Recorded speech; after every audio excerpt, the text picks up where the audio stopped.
Juntos, mais uma vez, para o nosso estudo em grupo. Estamos lendo Evolução em Dois Mundos.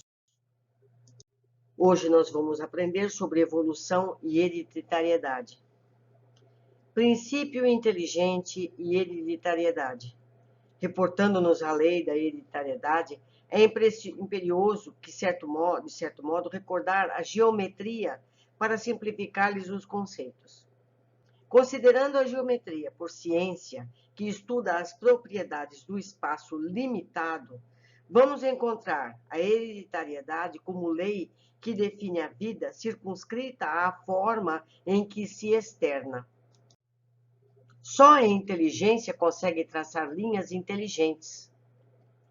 Em razão disso, e atendendo-se aos objetivos finalistas do universo, não será possível esquecer o plano divino quando se trate de qualquer imersão mais profunda na genética, ainda mesmo que isso repugne aos cultores da ciência materialista.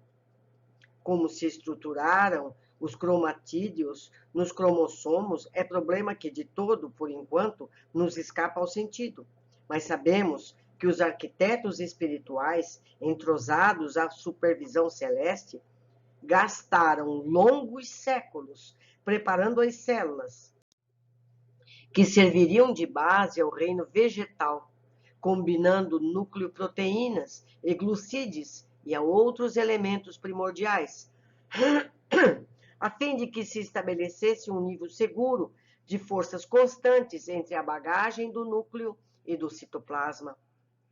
Parece que o universo parece que a Terra era um laboratório, né? E os cientistas ali arrumando tudo. Com semelhante realização, o princípio inteligente começa a desenvolver-se do ponto de vista fisiopsicossomático. Não apenas a forma física do futuro promete então revelar-se, mas também a forma espiritual. Fatores da hereditariedade na intimidade dos corpúsculos simples que evoluiriam para a feição de máquinas microscópicas formadas de protoplasma e paraplasma, fixam-se vagarosamente sobre a influenciação magnética. Os fragmentos de cromatina, organizando-se os cromossomos em que seriam condensadas as fórmulas vitais da reprodução. Processos múltiplos de divisão passam a ser experimentados. A divisão direta, ou a mitose, é largamente usada para, em seguida, surgir a mitose ou divisão indireta, em que as alterações naturais da mônada celeste se refletem no núcleo, prenunciando sempre maiores transformações.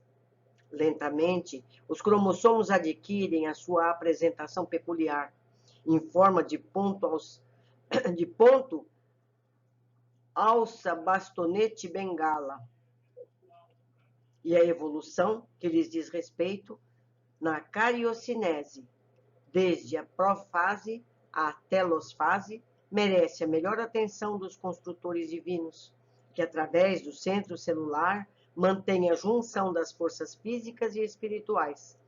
Ponto esse em que se verifica o impulso mental de natureza eletromagnética, pelo qual se opera o movimento dos cromossomos na direção do equador para os polos da célula, cunhando as leis da hereditariedade e da afinidade que se vão exercer, dispondo nos cromatídeos em forma de granulações perfeitamente identificáveis entre o leptotênio e o pactotênio.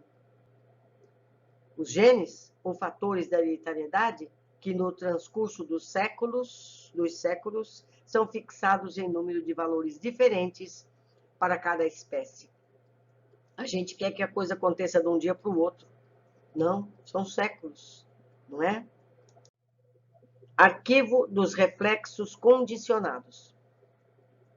Através dos estágios nascimento, experiência, morte, experiência, renascimento nos planos físicos e extrafísicos, as crisálidas de consciência dentro do princípio de repetição respiram sob o sol como seres autotrófos no reino vegetal, onde as células, nas espécies variadas em que se aglutinam, se reproduzem de modo absolutamente semelhante. Nesse domínio, o princípio inteligente, servindo-se na herança e por intermédio das experiências infinitamente recapituladas, habilita-se a diferenciação dos flagelados, nascendendo progressivamente a diferenciação maior na escala animal, onde o corpo espiritual, a feição de protoforma humana, já oferece moldes mais complexos diante das reações do sistema nervoso, eleito para a série dos instintos superiores, com a faculdade de arquivar reflexos condicionados. Construção do destino.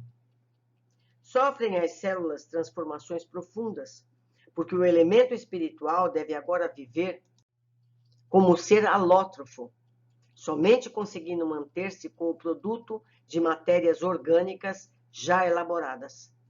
Com a passagem do tempo e sob a inspiração dos arquitetos espirituais que lhe orientam a evolução da forma, avança na rota do progresso, plasmando implementos novos no veículo de expressão. Entre a esfera terrena e a esfera espiritual, adquire os orgânulos particulares com que passa a atender variadas funções entre os protozoários, como sejam os vacúolos pulsáteis para a sustentação do equilíbrio osmótico, os vacúolos digestivos para o equilíbrio na nutrição. Todos esses seres existem até hoje na Terra. Então, essa evolução permanece. Nos metazoários, conquista um carro fisiológico estruturado em aparelhos e sistemas constituídos de órgãos, que, a seu turno, são formados de tecidos compostos por células em complicado regime de diferenciação, e passando por longas e porfiadas metamorfoses, atinge o reino hominal, em que os gametas se erigem especializados e seguros no aparelho de reprodução, com elementos e recursos característicos para o homem e para a mulher. No imo do centro genésico, entre os aparelhos do metabolismo e os sistemas de relação. No ato da fecundação, reúnem-se os pronúcleos masculino e feminino, mesclando as unidades cromossômicas paternas e maternas, a fim de que o organismo, obedecendo à repetição da lei de hereditariedade, se desenvolva dentro dos caracteres genéticos de que descende.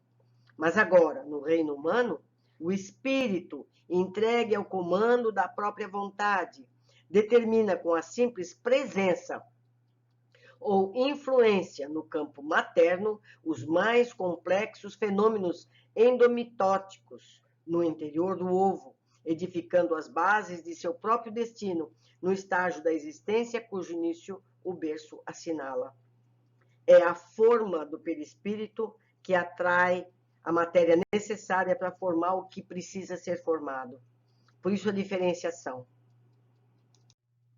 Hereditariedade e afinidade. Nas épocas remotas, os semeadores divinos guiavam a elaboração das formas, traçando diretrizes ao mundo celular, em favor do princípio inteligente, então conduzido ante a sociedade espiritual como a criança irresponsável ante a sociedade humana. Todavia, à medida que se lhe alteia o conhecimento, passa a responsabilizar-se por si mesmo, pavimentando o caminho que o investirá na posse da herança celestial no regaço da consciência cósmica.